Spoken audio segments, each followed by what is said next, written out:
So ngayon mga idol, pagkita ko sa inyo kung paano ikatik tong back leg. So yan, back leg ng ating upuan. Nang ganyan mga idol, yung sabi ko sa inyo na back leg. Yan. Yan ang kakatingin natin.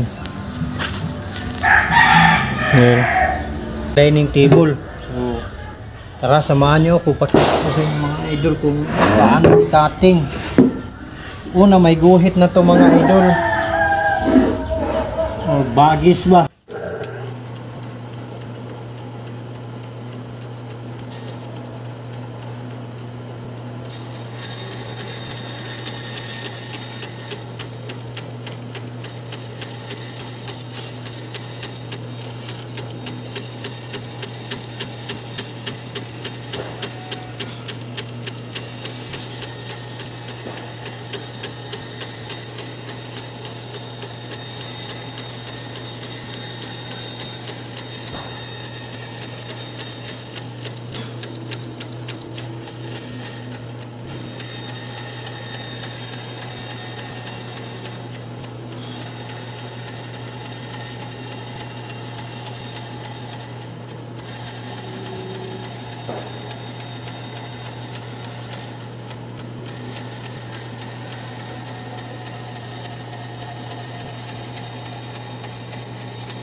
Na siya mga idol, labasan back leg na.